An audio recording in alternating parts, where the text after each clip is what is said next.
देखिए तो ये है अब हमारा एसिम्प्टोटिक नोटेशंस, ये हमारा थेरोटिकल अप्रोच के अंडर में ही सब टॉपिक है एसिम्प्टोटिक नोटेशंस। देखिए ये एसिम्प्टोटिक नोटेशंस यानी क्या कि ये एक नोटेशंस है कि हम किसी भी एल्गोरिदम की टाइम कॉम्प्लेक्सिटी निकाल लेते हैं।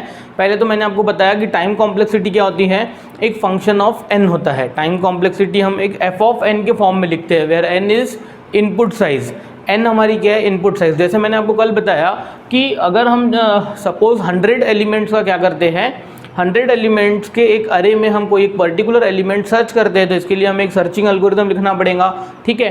तो यहाँ पे अगर हम 100 एलिमेंट्स का अरे लेते हैं और उसके अंदर हमें क्या करना है, उसके अंदर हमें अगर सर्च करना है तो वहाँ पे इनपुट साइज कितनी हो जाएंगी, n इक्वल्स टू 100।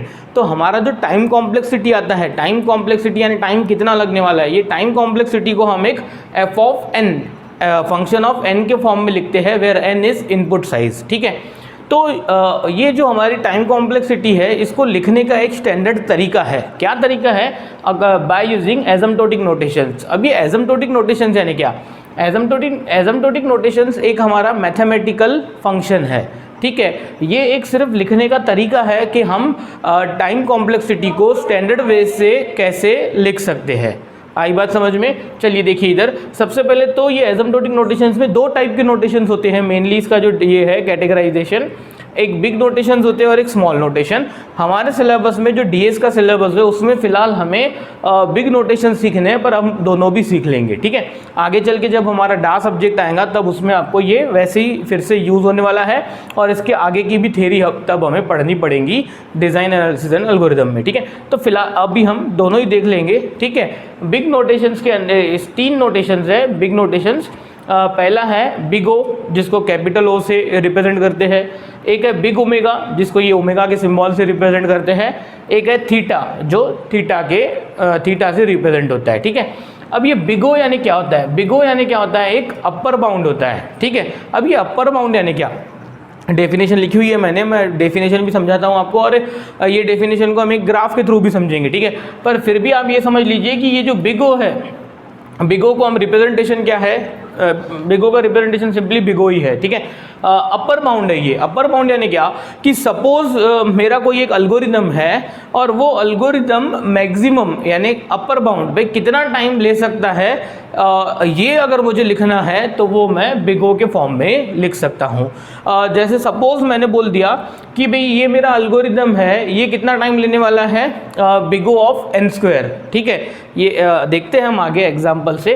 पर अगर किसी ने हमें बोला कि भाई ये एल्गोरिदम क्या लेता है हमारा, big O of n square time लेता है, इट मीन्स कि n स्क्वायर उसका क्या हो गया, अपर बाउंड हो गया, n स्क्वायर उसका क्या हो गया, अपर बाउंड हो गया, ठीक है।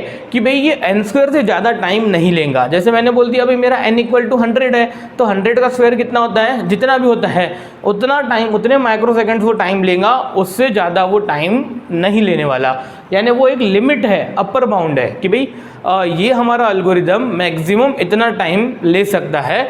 इस फॉर्म में अगर हमें लिखना है तो हम कौन सा नोटेशन यूज़ करते हैं, बिग ओ, ठीक है। अब ये बिग ओमेगा को बोला जाता है लोअर बाउंड। बिग ओमेगा को क्या बोला जाता है, लोअर बाउंड। कि सपोज किसी दिन मुझे ऐसा लिखना रहा कि भाई ये जो मेरा एल्गोरिदम है वो मिनिमम इतना टाइम तो लेके ही रहेगा, इससे कम टाइम वो नहीं ले सकता। यानी कि अगर मुझे किसी दिन क्या डिफाइन करना है, लोअर लिमिट यानी कि लोअर बाउंड डिफाइन करना है, तो लोअर बाउंड को लिखने का जो तरीका है वो है हमारा by using notation big omega. आई बात समझ में। जैसे कि सपोज मैंने बोल दिया भाई ये एल्गोरिदम n से क्या लेगा, ज़्यादा ही टाइम लेने वाला है, ठीक है।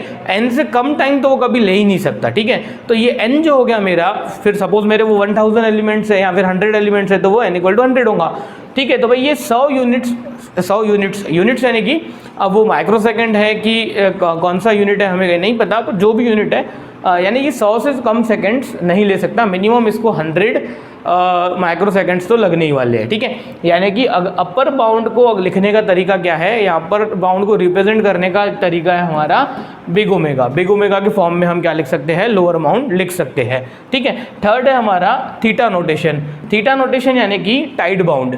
टाइड बाउंड यानी कि देखिए ये बहुत ही किसी भी एल्गोरिदम के या किसी भी प्रोसीजर का time in terms of theta लिखना थोड़ा सा डिफिकल्ट है, क्योंकि थीटा हमारा क्या होता है, टाइट बाउंड होता है। थीटा हमारा टाइट बाउंड होता है, यानी कि हम क्या कर देंगे कि इसको हम फिक्स कर देंगे। क्या फिक्स कर देंगे कि इसको मैक्सिमम इतना टाइम लगता ही है और इसको मिनिमम इतना टाइम लगता ही है। आई बात समझ में? चलिए देखिए फिर, ठीक है। तो फिर देखिए ये हमारा थीटा, ये तीनों भी हमारे क्या है, हमारा जो सिलेबस है उसमें हमें ये तीन ही देखने थे बिग नोटेशंस, फिर भी हम स्मॉल भी देखने वाले हैं, ठीक है, क्योंकि इसका भी यूज़ होने वाला है। तो स्मॉल नोटेशंस, देखिए इसका यूज़ अगर हमारे एकेडमिक्स में नहीं भी हुआ सेमेस्टर एग्जामिनेशन में, तो भी आगे चल के आपको बहुत सारे इंटरव्यूज़ देने हैं। इंटरव्यूज़ के लिए डीएस बहुत इंपॉर्टेंट है, या फिर आपको गेट की एग्ज़ाम देनी है। हाँ, ये हमारा सब्जेक्ट बहुत ही इंपॉर्टेंट है, इसीलिए हमें कंप्लीट स्टडीज़ करने ही पड़ेंगे, ठीक है। चलिए देखिए जल्दी से, स्मॉल नोटेशन, स्मॉल ओ यानी रिप्रेजेंटेशन उसका स्मॉल ओ है। अब ये स्मॉल ओ क्या है, perfect upper bound. Perfect upper bound यानी कि एक बहुत ज़्यादा परफेक्ट बना दीजिए, यानी कि अब मैं बोलता हूँ कि सपोज मैंने उसको बोल दिया कि भाई ये एल्गोरिदम को ज़्यादा से ज़्यादा 1000 सेकेंड्स लगने वाले हैं, 1000 माइक्रो सेकेंड्स। तो क्या मैं उसको वही एल्गोरिदम को ऐसा नहीं बोल सकता हूँ कि अगर इसको ज़्यादा से ज़्यादा 1000 माइक्रो सेकेंड्स लगने वाले हैं तो इसको मैक्सिमम 10,000 सेकेंड्स लग सकते हैं, ठीक है। अब देखते हैं हम यहाँ पे, जब हम एग्जाम्पल देखेंगे, डेफिनेशंस देखेंगे, तब मैं आपको बताता हूँ कि what is the difference between perfect upper bound and simply upper bound, ठीक है। और एक है हमारा स्मॉल ओमेगा, ठीक है। स्मॉल ओमेगा क्या होता है, परफेक्ट लोअर बाउंड, ठीक है। परफेक्ट लोअर बाउंड का मतलब क्या होता है, 2-3 हमारे क्या हो सकते हैं, एक से ज़्यादा लोअर बाउंड्स हो सकते हैं, पर उसमें से जो मोर करेक्ट है, मोर क्लोजेस्ट यानी जो बहुत ही नियरेस्ट है, वही हमारा क्या होता है, परफेक्ट लोअर बाउंड होता है, ठीक है। चलिए तो हम इन पांचों की डेफिनेशंस देखते हैं विथ ग्राफ्स। तो सबसे पहला नोटेशन है हमारा बिग ओ, ठीक है। बिग ओ यानी क्या होता है, upper bound of a function. देखिए ये एसिम्प्टोटिक नोटेशंस जो है ये एक स्टैंडर्ड मैथमेटिकल फंक्शन है, ठीक है। ये इन जनरल जो टॉपिक है वो है ही मैथमेटिक्स का टॉपिक है। ये हमारे डीएस में इसलिए है क्योंकि हमें एल्गोरिदम्स की मैथमेटिकल स्टडी करना है, क्योंकि हम क्या करने वाले हैं, एल्गोरिदम को इम्प्लीमेंट नहीं करने वाले। ये जो सब टॉपिक है ये एक थेरोटिकल अप्रोच का सब टॉपिक है कि थेरोटिकली एल्गोरिदम को ऑब्जर्व करके हमें मैथमेटिकल इंडक्शंस अप्लाई करके हमें क्या करना है, उसका टाइम निकालना है। तो हम एक परफेक्ट टाइम तो नहीं निकाल सकते, थेरोटिकल अप्रोच कभी भी परफेक्ट टाइम नहीं निकाल सकता है। वो क्या करने वाला है, हमें एक अप्रॉक्सीमेट टाइम देने वाला है। अब वो टाइम्स को लिखने का तरीका क्या है, अपर बाउंड में, लोअर बाउंड में, टाइट बाउंड में, ठीक है। तो उनको लिखने के तरीका हम सीख रहे हैं। तो फिर सबसे पहली डेफिनेशन है उसमें बिग ओ, ठीक है। बिग ओ यानी कि upper bound of a function. अब सपोज दो फंक्शंस है, एक एफ ऑफ एक्स है और एक जी ऑफ एक्स है, ठीक है। इन दो की हमें क्या करना है, स्टडी करनी है, ठीक है। अब इन दोनों की स्टडी क्यों करनी है, कैसे करनी है, वो हम बाद में देखते हैं। फिलहाल आप डेफिनेशन को समझ लीजिए। ये डेफिनेशन जब हम इम्प्लीमेंट करेंगे एक पर्टिकुलर केस पे, पर्टिकुलर प्रॉब्लम पे, तब आपको ये और ज़्यादा अच्छे से क्लियर हो जाएंगी, ठीक है। F of x is big O of g of x, यानी कि मैं ऐसा कब बोल सकता हूँ कि f of x is big O of g of x. इसको सिंपली ऐसा भी रीड कर सकते हैं कि f of x belongs to big O of g of x, ठीक है। आई बात समझ में? तो ऐसा हम तब बोल सकते हैं f of x is big O of g of x if and only if f of x is less than equal to c into g of x. यानी कि क्या हो सकता है, देखिए बहुत सिंपल है, यानी कि मैं ऐसा लिख देता हूँ, f of x belongs to लिख देता हूँ मैं, इस वगैरह को छोड़ दीजिए, f of x belongs to big O of g of x. ऐसा हम तब बोल सकते हैं जब क्या होना चाहिए, ये एफ ऑफ एक्स छोटा होना चाहिए, लेस देन इक्वल टू, छोटा या फिर इक्वल, किससे छोटा या फिर equal, c into g of x से, ठीक है। फिर मैंने यहाँ पे डेफिनेशन को लिखा हुआ है कि f of x is less than equal to c into g of x for some c greater than 0। c क्या होना चाहिए, 0 से बड़ा होना चाहिए, when ever x is greater then k greater than 0, ठीक है। ये जो मैंने ये लास्ट सेंटेंस लिखा है ना, इसको फिलहाल स्किप कर दीजिए, इसका कोई डेफिनेशन समझने के लिए कोई यूज़ नहीं है। इसका क्या यूज़ है इसको बाद में प्रॉब्लम्स के टाइम पे आपको बरोबर अपने आप ही समझ में आ जाएगा। सिर्फ आप इतना समझिए कि अगर एफ ऑफ एक्स मेरा क्या है less than equal to c into g of x, यानी कि वो एफ ऑफ एक्स अगर मेरा छोटा है किससे, c into g of x से, तो हम बोल सकते हैं कि f of x is belongs to big O of g of x. ठीक है, अब ये छोटा है या फिर ये सी क्या हुआ, सी एक हमारा क्या है कांस्टेंट है, सी की वैल्यू कुछ भी हो सकती है। आप बाय यूजिंग ऑब्जर्वेशन या फिर बाय यूजिंग वहाँ पे आप बार बार एक अलग अलग सी की वैल्यूज पुट करके हम क्या कर सकते हैं, सी की वैल्यू निकाल सकते हैं। ठीक है, अब अगर इसको हमें समझना है तो हम इसको ग्राफ से समझने की कोशिश करते हैं। ग्राफ सपोज मैंने बोल दिया यहाँ पे हमारा क्या है एक्स वैल्यूज़, और यहाँ पे हमारा एक फंक्शन एफ ऑफ एक्स और जी ऑफ एक्स ये किया हुआ है, ड्रॉ किया हुआ है, ग्राफ ड्रॉ किया हुआ है। मैं रफ ग्राफ ड्रॉ ही कर लेता हूँ। सपोज ये हमारा, ठीक है, और ठीक है चलिए देखिए इधर, तो इसको हम ऐसा कर देते हैं या फिर एक काम करते हैं, ये करेक्ट था पर अब हम मोर करेक्ट निकालेंगे। ठीक है, देखिए इधर सपोज़ मैंने ये ऐसा ले लिया और ये ऐसा ले लिया। ठीक है, और ये पॉइंट को मैंने नाम क्या दे दिया, और ये पॉइंट को नाम दे देता हूँ मैं यहाँ पे x पे, ये कितना है k है।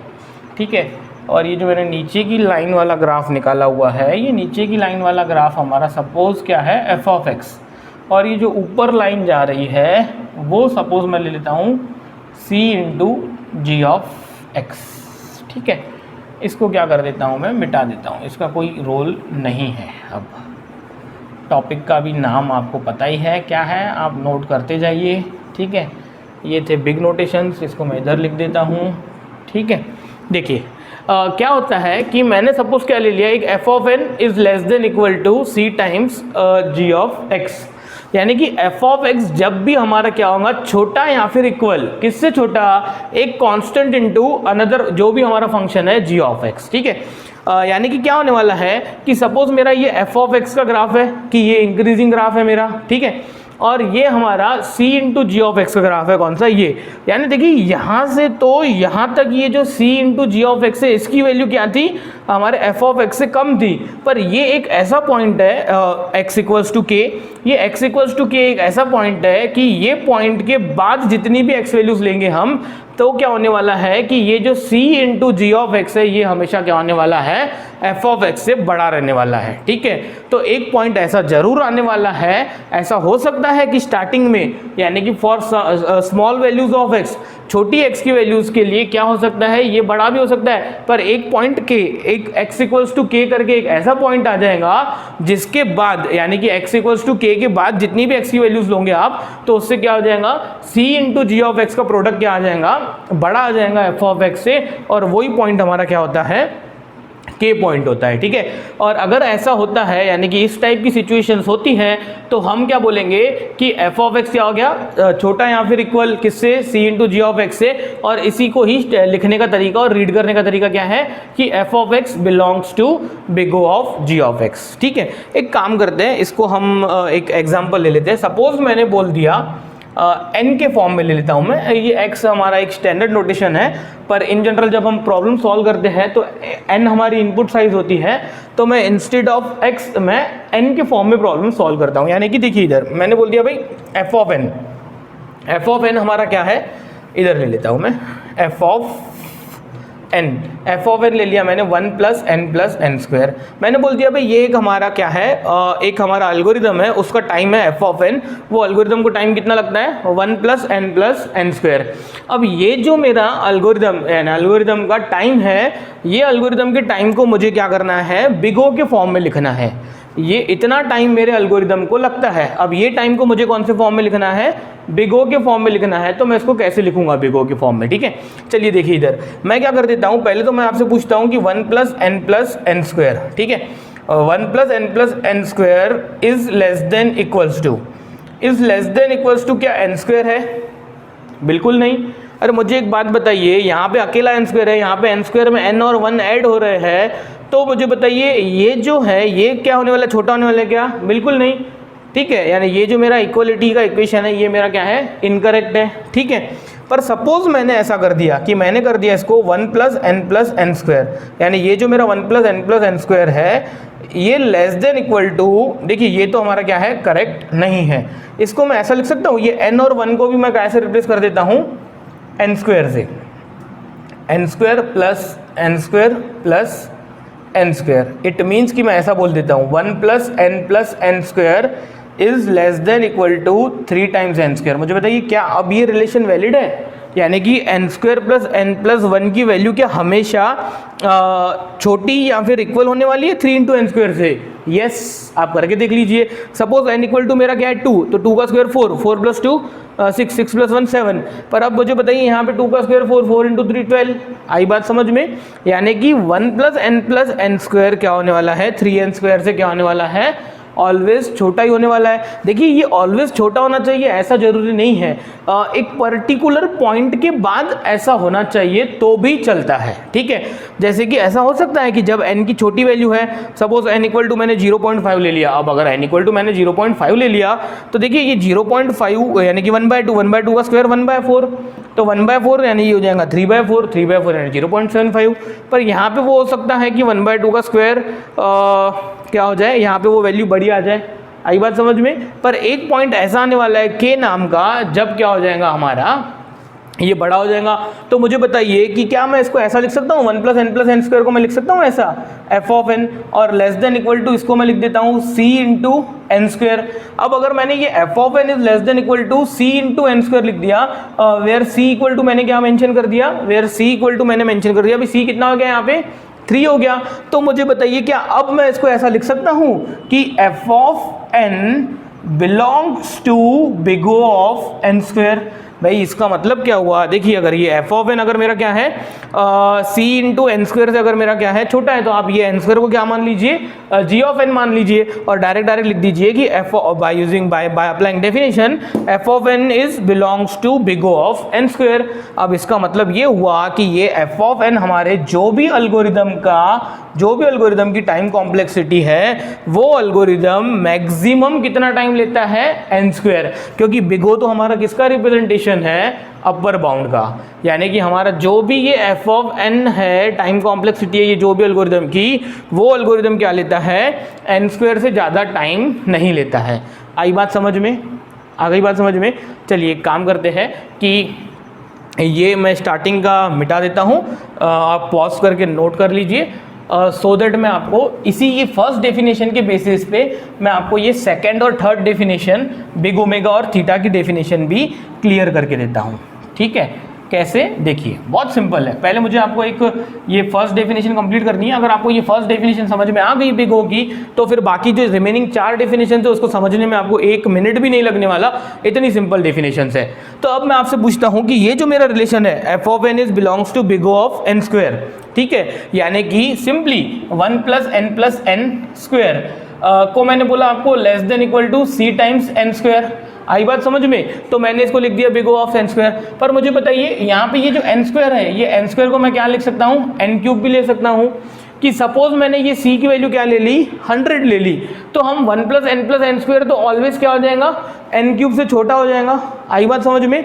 यानी यही जो सेम फंक्शन है, ये सेम फंक्शन को ही मैं ऐसा भी तो लिख सकता हूँ, बिलोंग्स टू n³, या ये f(n) belongs to big O of n⁴ and so on. अरे आई क्या बात समझ में? अरे सिंपल है। मुझे बताइए, मैं बोलता हूँ कि ये 1 + n स्क्वायर हमारा क्या है, 3n स्क्वायर से छोटा है, तो मैं ऐसा भी तो बोल सकता हूँ 1 + n square is less than equal to some constant into n³। ठीक है, तो यानी कि हम क्या कर सकते हैं, f(n) is belongs to this, ये ऐसा भी लिख सकते हैं, n स्क्वायर से बड़ा कोई भी नंबर हम ले सकते हैं बिग O के फॉर्म में। पर मुझे बताइए मोर क्लोजेस्ट या फिर मोर करेक्ट कौन सा है? अरे भाई मोर करेक्ट या मोर क्लोजेस्ट तो हमारा क्या है, n स्क्वायर। यानी ये तो ऐसी बात हो गई कि मैं बोलता हूँ कि मेरा एल्गोरिदम 100 सेकंड से कम टाइम लेने वाला है, तो इसका मतलब ये भी हुआ कि मेरा एल्गोरिदम 200 सेकंड से कम टाइम लेने वाला है। मेरा एल्गोरिदम 300 सेकंड से भी कम टाइम लेने वाला है, ठीक है, पर मिनिमम या क्लोजेस्ट हमारा क्या है 100 सेकंड्स, ठीक है। तो हम क्या लिखेंगे कि f of n is belongs to big O of n square, ठीक है, यानी हम n स्क्वायर को ही अपर बाउंड मानेंगे। अब अगर n स्क्वायर अपर बाउंड हो गया तो n स्क्वायर से बड़ी जितने भी फंक्शंस आएंगे वो सब भी क्या हो सकते हैं, अपर बाउंड हो सकते हैं। आई बात समझ में? पर मोर क्लोजेस्ट हमारा n स्क्वायर है तो हम उसको big O of n square ही लिखेंगे, ठीक है। यही हमारा बस लास्ट कंसेप्ट था। अब देखिए, अब हम क्या कर देते हैं, डेफिनेशन चेंज कर देते हैं। क्या डेफिनेशन चेंज कर देते हैं? सबसे पहले तो आप इसको पॉज करके लिख लीजिए, क्योंकि ये बहुत इंपॉर्टेंट है। ये किसी भी बुक में आपको इतनी सिंपल लैंग्वेज में लिखा हुआ नहीं मिलेगा। और ये एसिम्प्टोटिक नोटेशंस एक ऐसा टॉपिक है कि आप कोई भी बुक में से पढ़ लीजिए, आप या फिर किसी भी अदर टीचर्स के वीडियोस देख लीजिए, मैं गारंटी देता हूँ कि वो आपको नहीं समझेगा, ठीक है। मैं आपको ये बहुत ही सिंपल तरीके से समझा के दे रहा हूँ, क्योंकि ये जो स्टडीज़ है ये मैंने भी मेरे गेट के टाइम पे प्रिपेयर किया था, बहुत सारे अलग अलग बुक्स में से, ऑथर्स में से। उसके बाद भी हमें खुद को ये नहीं समझता था, बट अब मैंने उसको मैंने बहुत सारे अलग अलग ऑथर्स की बुक्स पढ़ के मैंने उसको अकॉर्डिंग टू मी, यानी मैंने अपने हिसाब से उसको अपनी लैंग्वेज में मैंने उसको लिखा हुआ है, और मुझे जो उसका मीनिंग समझा है वो क्लियर वही मैंने आपको एक सिंपल वर्ड्स में यहाँ पे डिस्क्राइब किया हुआ है, ठीक है। और ये बहुत इंपॉर्टेंट सब टॉपिक है। हम आगे चल के जितने भी एल्गोरिथम्स देखने वाले हैं, एल्गोरिथम्स लिखने वाले हैं, या फिर प्रैक्टिकल्स में उसके ये लिखने वाले हैं प्रोग्राम्स, ठीक है, हर एक एल्गोरिथम का हमें एनालिसिस करके उसको इन नोटेशंस के फॉर्म में उसकी कॉम्प्लेक्सिटी लिखनी ही पड़ती है। सिर्फ कॉम्प्लेक्सिटी निकालना नहीं है हमें आगे, हर एक एल्गोरिथम की कॉम्प्लेक्सिटीज़ निकाल के आपको नोटेशंस के फॉर्म में भी लिखना ही है। आई बात समझ में? इसके लिए फिर आगे चल के एक दो स्टैंडर्ड डिफ़िकल्ट प्रॉब्लम्स के लिए स्टैंडर्ड प्रोसीजर्स भी है, वो हम बाद में देखेंगे। बट आपको हर एक प्रॉब्लम में ये करना ही है आगे, हर एक स्टैंडर्ड एल्गोरिदम में। आई बात समझ में? तो इसको थोड़ा ध्यान से समझिए। और अब मैं ले लेता हूँ यहाँ पे सेकेंड, दे दीजिए इसको, सेकेंड ही नाम दे दीजिए, सेकेंड लोअर बाउंड, नहीं लोअर बाउंड नहीं, नाम क्या था हमारे नोटेशन का? नोटेशन का नाम है हमारा बिग ओमेगा, और उसको रिप्रेजेंट कैसे करते हैं हम? बिग ओमेगा को, देखिए डेफिनेशन में कोई ज़्यादा चेंज नहीं है, डेफिनेशन में कोई ज़्यादा चेंज नहीं है, ठीक है। तो फिर हम एक काम करते हैं, डेफिनेशन में ज़्यादा चेंज नहीं है तो फिर काम करता हूँ मैं यहीं पे लिख लेता हूँ, ठीक है। आप कोशिश कीजिए कि आप भी मेरे साथ साथ लिखते जाइए। और मैंने आपको बताया हुआ है कि ये वीडियोज़ के आपके पास सिर्फ 4 व्यूज़ है। चलिए मैं यहाँ लिख देता हूँ डेफिनेशन, बिग ओमेगा। क्या है बिग ओमेगा? बिग ओमेगा का पहले तो ये ले लेता हूँ, बिग ओमेगा हमारा क्या है? एक lower bound of a function, ठीक है। डेफिनेशन क्या है? F of x is big omega of g of x. ऐसा हम बोल सकते हैं। कब बोल सकते हैं हम ऐसा?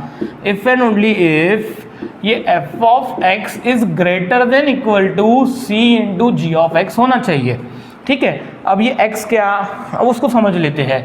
इसको लिख देता हूँ मैं, for some c greater than 0, ठीक है। सी एक हमारा पॉजिटिव नंबर होना चाहिए, greater than 0, when ever x is greater then के इज़ ग्रेटर देन 0, ठीक है। अरे ये लाइन नहीं समझती तो कोई बात नहीं, आप ऐसा समझ लीजिए कि आपको सेमेस्टर एग्जाम में लिखनी पड़ती है। समझना क्या है वो तो मैं आपको मेरी भाषा में समझा दूंगा, ठीक है। देखिए क्या है बिग ओमेगा, यानी कि बिग ओमेगा का रिप्रेजेंटेशन, अब ये मेरा ओमेगा सीधा नहीं आया हुआ है, आप थोड़ा इसको सीधा ड्रॉ कर लीजिएगा। आई होप कि आपकी चित्रकला मेरे से अच्छी होंगी, ठीक है। देखिए तो बिग ओमेगा लोअर बाउंड है ये, f of x is in big omega of g of x. ऐसा हम कब बोल सकते हैं? If and only if f of x is greater than equal to c into g of x. यानी कि जब भी मेरा ये फंक्शन क्या होगा, c into g of x से क्या होगा, इक्वल या फिर बड़ा एफ ऑफ एक्स। अब मेरा given function F of x क्या होना चाहिए, बड़ा होना चाहिए सी इंटू जी ऑफ एक्स से। तो हम बोल सकते हैं कि हम उसको तो हम बोल सकते हैं, यानी कि तो हम लिख सकते हैं कि f of x is belongs to big omega, ठीक है। अब फिर से ये ऐसे नहीं समझता है, मैं एक काम करता हूँ कि इसकी डेफिनेशन,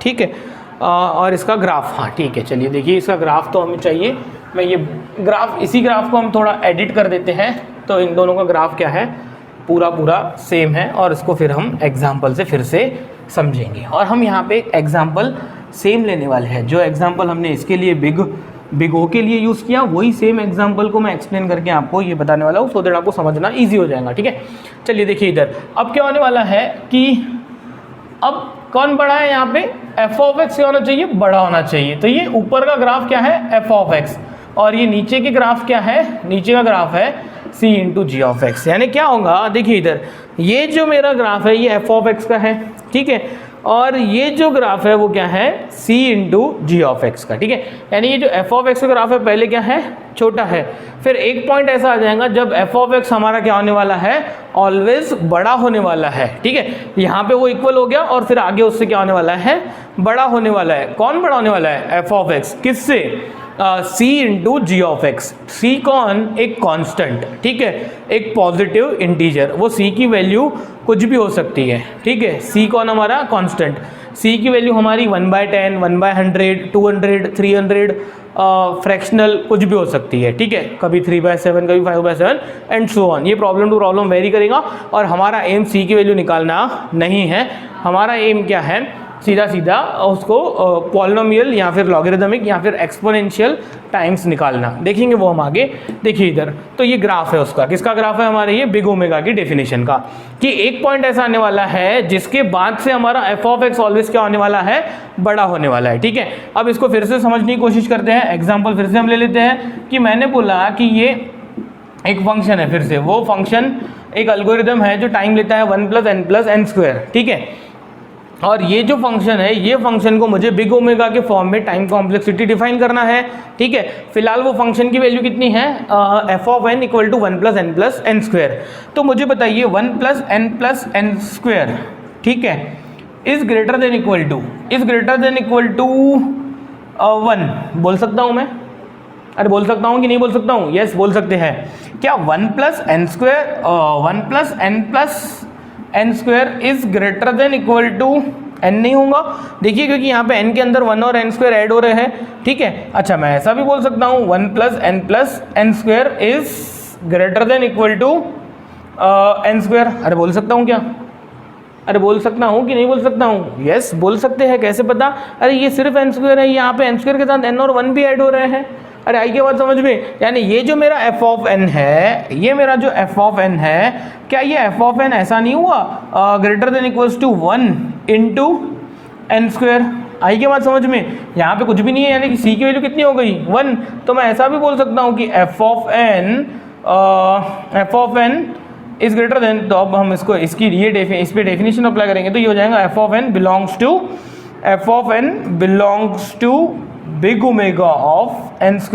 अरे आई बात समझ में, अरे आई की बात समझ में, बहुत ही सिंपल है। यहाँ पे c की वैल्यू कितनी हो गई, चलिए देखिए इधर मैं लिख लेता हूँ, यहाँ पे c इक्वल टू 1 हो गया, क्योंकि मैं ऐसा नहीं बोल सकता हूँ क्या कि 1 + n + n² हम ये बड़ा है किससे, ऑलवेज n² से। अरे आई बात समझ में, ठीक है। अब मुझे बताइए कि ये मैंने लिखा यहाँ पे f of n is belongs to big omega of n²। तो क्या मैं यहाँ पे भी, देखिए ये तो हमारा आ गया, फाइनल समराइजेशन हो गया, पर क्या मैं ऐसा नहीं बोल सकता था यहाँ पे f of n is belongs to big omega of n। अरे भाई मैं बोलता हूँ कि भाई मेरा टाइम क्या लेने वाला है, मिनिमम कम से कम n² टाइम लेने वाला है। ठीक है भाई, वो 100 सेकेंड्स कम से कम टाइम लेगा। ठीक है, लोअर बाउंड मैंने 100 डिफाइन कर दिया। अरे तो 100 से जो छोटे होंगे वो भी तो उसके लोअर बाउंड हो सकते हैं, यानी मैंने बोल दिया भाई मेरा एल्गोरिदम ऑलवेज 100 सेकंड से ज़्यादा ही टाइम लेने वाला है। अरे तो अगर इसका इम्प्लीकेशन हम ये भी निकाल सकते हैं कि मेरा एल्गोरिदम 10 से ज़्यादा ही टाइम ले सकता है, 10 सेकंड से। अरे मैं ऐसा भी इसका मीनिंग निकाल सकता हूँ कि अगर मेरा एल्गोरिदम 100 से ज़्यादा सेकंड से लेने वाला है तो वो 1 से ज़्यादा सेकंड से लेने वाला है रन होने के लिए। तो यानी कि हम यहाँ पे ये क्या लिख सकते हैं, हम f of n is belongs to omega of n² भी लिख सकते हैं, f of n belongs to omega of n भी लिख सकते हैं, f of n belongs to omega of 1 भी लिख सकते हैं। यहाँ पे हम ओमेगा ऑफ 1 भी लिख सकते हैं, ये तीनों ही करेक्ट है। पर मोर क्लोजेस्ट कौन सा है, मोर क्लोजेस्ट हमारा क्या है, अरे सीधी बात है, मैंने बोल दिया मेरा एल्गोरिदम 1 सेकंड से ज़्यादा टाइम लेगा, 100 सेकंड से ज़्यादा टाइम लेगा, और वो 100 सेकंड से ज़्यादा टाइम लेगा, तो इससे मोर क्लोजेस्ट कौन सा लोअर बाउंड हुआ, 100 वाला, यानी कि n² वाला। तो हम इसको क्या कर देंगे, ऐसा लिख देंगे। आई बात समझ में, बोलने का मतलब यही है कि ये बिग ओमेगा हमारा कौन है, एक लोअर बाउंड है। ठीक है, और ये हमारा उसका क्या था, ग्राफ था। ठीक है, ये हमने क्या लिया, सेम एग्जाम्पल लिया। ठीक है, आप इसको पॉज करके क्या कर लीजिए, लिख लीजिए। ठीक है, ठीक है। तो चलिए हम देखते हैं थर्ड डेफिनेशन। इसी को ही मैं क्या कर देता हूँ, चेंज कर देता हूँ। ठीक है, यही एग्जांपल लेता हूँ मैं और मैं आपको थर्ड डेफिनेशन बता देता हूँ। बहुत ही सिंपल है। ठीक है, और कोई थर्ड डेफिनेशन में हमें कोई ग्राफ की नीड नहीं है। ठीक है, थर्ड डेफिनेशन में हमें कोई ग्राफ की नीड नहीं है।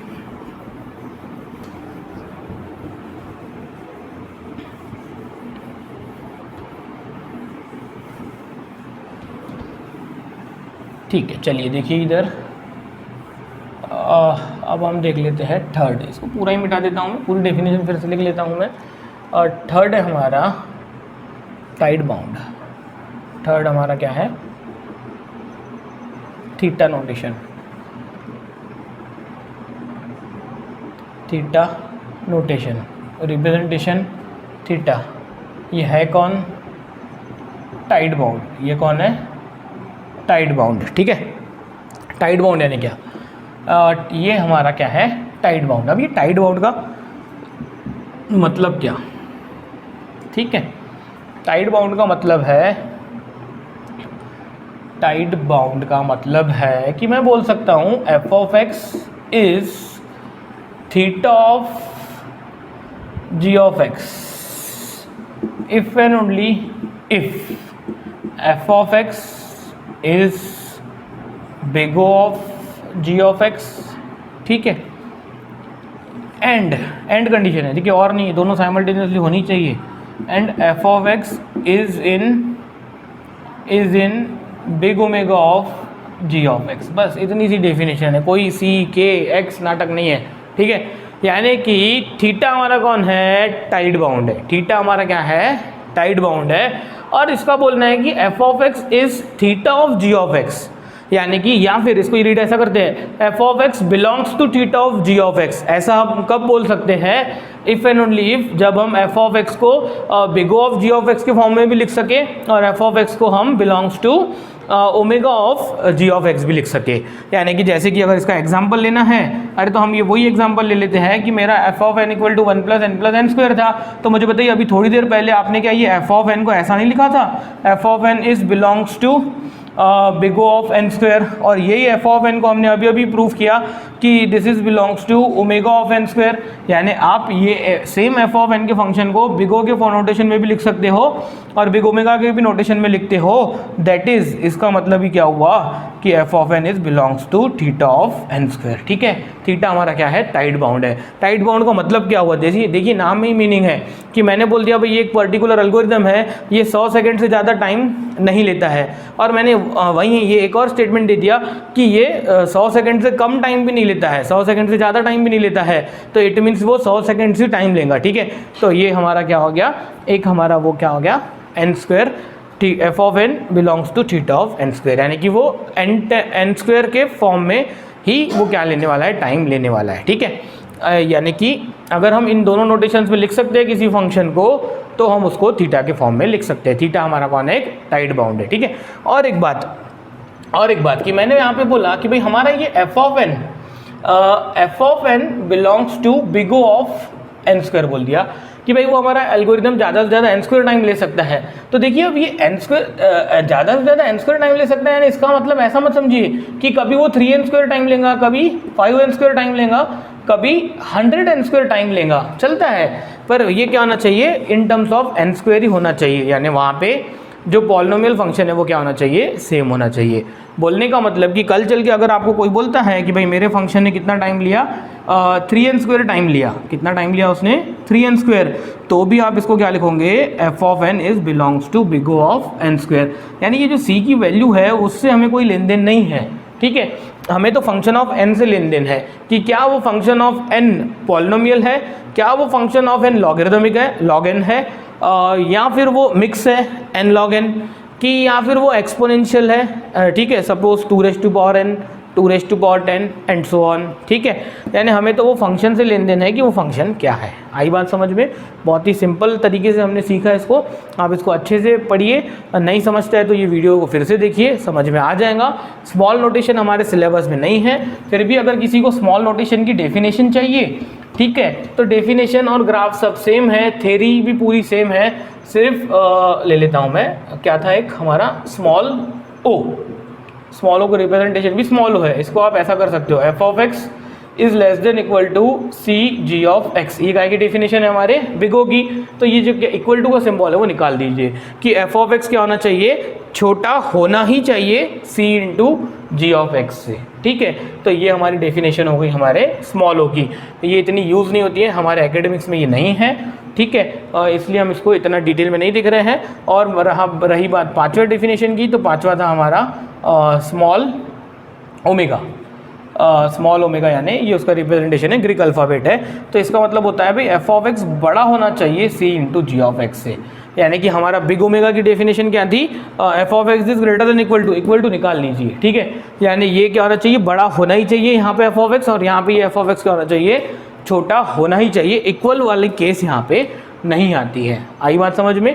ये हमारे दोनों स्मॉल नोटेशंस की डेफिनेशन है, ये इतने यूज़फुल नहीं है। स्टैंडर्ड नोटेशंस 3 ही हैं, बिग वाले, बिग ओ, बिग ओमेगा और थीटा। आई होप कि आपको समझा होगा, ठीक है। आगे हम इसको फिर से देखने वाले हैं कुछ लेक्चर्स के बाद।